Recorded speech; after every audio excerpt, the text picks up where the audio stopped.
everybody, it's Christine Ernst, the Fat Ass Cancer Bitch, coming to you from the Cozy Writing Cottage here in Sandwich, Massachusetts. It is Saturday, July 11, which is 9 days away from my 60th birthday. I'm thrilled to be aging, and I'm psyched to be 60, but I still feel like I'm 11 in my head, which I have talked about before. So 60 is going to be interesting. So it's been an okay week here on Old Cape Cod.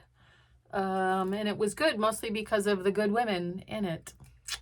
Highlights included a philosophical deep dive on the perfect cataclysmic storm of celebrity wealth and AI, sparked by Taylor Swift's wedding at Madison Square Garden. Seriously, what the fuck, Taylor? I remain hopeful to learn more about that, though. But I had this philosophical deep dive with two young women that I have the privilege to work with. What began as a bleak assessment of the future of our species ended up being a decent sketch of a hopeful manifesto. Dark Horse Gen Z is going to turn it around. Note to billionaires, elected dinosaurs, and coastal geezers everywhere. Also, fucking Graham Plattner. I cannot wait to read y'all's obituaries. Sidebar. Somebody was talking about Mitch McConnell, and I learned the term rigor tortoise.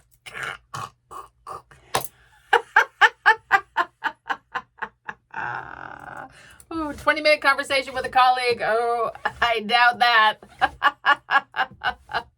I also had a meeting with a dear friend to discuss a frankly brilliant and extremely nifty collaboration. New biz card incoming, yet another one. I had an excellent game of Quirkle with my ferocious mother, who won. If you don't have this game, go get it. It's elegant, simple, and slightly brain-bending in the best way. It has a stupid name, Quirkle, but it's great. You will love it, I promise.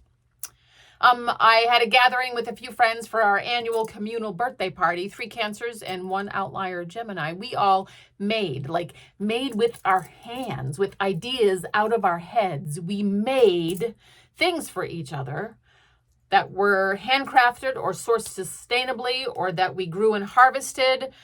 Flowers, books, art, jewelry, bird's nests, and we had pizza. And then we laughed for a couple of hours in the hot tub until we were completely and utterly shriveled and pruny and completely and utterly recentered and filled up. We all require friends who restore us to ourselves. Of course, there were some pesky lowlights in the week, too. For instance, Mr. Loopy, our cat, continues to destroy the window screens in our home at $85 a pop. He claws right through steel mesh.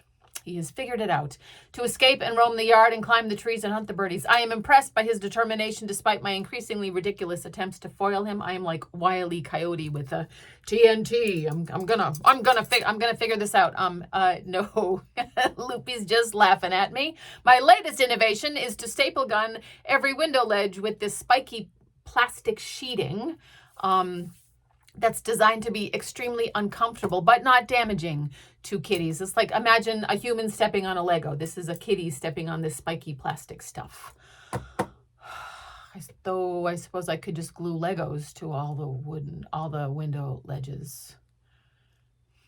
I'm actually gonna think about that one. But Shloopaloopa Ding Dong continues to outsmart me. It has been 0 days since a clever cat has escaped the perimeter. Fuck me.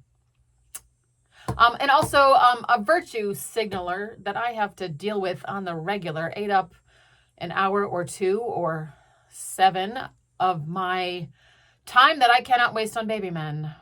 And yet, his combination of craven, puling neediness and whinging self-promotion maddened me, like unhinged me, like took up space in my brain for too many hours, and I found myself resorting to meditation technique to keep him the right size.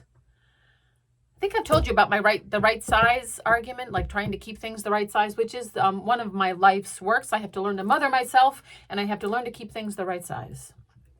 I was on my honeymoon for my second marriage. I've been married 3 times. This was on the honeymoon for my second marriage. I was up in Rockport, and we were walking down this lovely, lovely street, and a woman, a little walnut woman, she was like in her 80s and wrinkled like a walnut with an accent, and she pulled my hands. I was on the sidewalk and she grabbed my hands and looked at my palms, and she wanted me to buy a palm reading.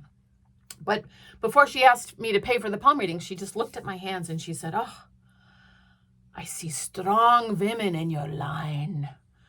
Huge women, giant women." And she looked at my hand and she looked at my other palm and she turned my hands over and she peered closely at my palms and then again at the backs of my hands. And then she said, "Oh, I see men there too, but they are like gnats."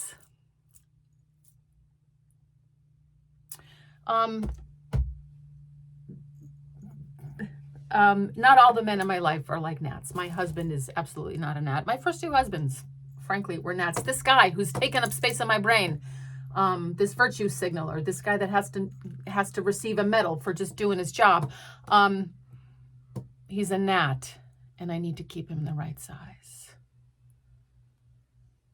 They are like gnats. So all in all, gnats notwithstanding, it was a fine week. I am down for hopeful manifestos. I'm getting better at keeping things the right size. I have the best friends and community who restore me to myself every day. Speaking of whom, happy birthday, Shelley. You are way smarter than you think, girl. Happy birthday, Oriana. You are a fucking gift to the world. Happy birthday, Diane. You are family. Pam, thank you for the magic holy basil. Amanda and Hannah and Julia, you are the future. Carolyn, I love you. And in September, things are going to be so much better. I promise. Suchi, that tuna melt fucking made my day. Thank you. Kim, those peaches were so delicious, and I advocate your mom's peach diplomacy every summer. Sign me up. And lastly, you know who you are, and I am praying hard for your girl and for your peace. I hope you all have beautiful friends who restore you to yourself. If you don't feel that, give someone a call and remember who you are. And remember what your mission is and the good that you are capable of doing in the world. And try to keep things the right size at the same time. I am 9 days away from turning 60, so I'm going to go move some furniture today and do some things that fill my heart. I'm going to hammer some metal. I'm going to read some cards. I'm going to cook something. I'm going to talk to my beautiful community. Thank you so much for tuning in, because you are beloved. You can come as you are to the cozy cottage. Seriously, come to my cottage. Come and hang out. I have this beautiful yellow chair to sit in. We can talk and have a cuppa. And I can read your cards.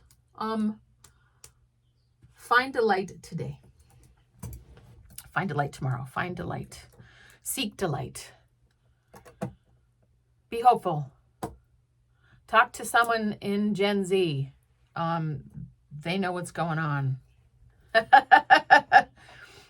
Get off my lawn. That's not serving me. To remain hopeful, we must remain open and pay attention to what young people can teach us, and not get wrapped up in the things that trigger us. I gotta figure out why does that guy trigger me so much. All right. Have a lovely week. I'll see you closer to my birthday next weekend. I don't know what I'm going to write about that, but I have many thoughts. See you then. Bye.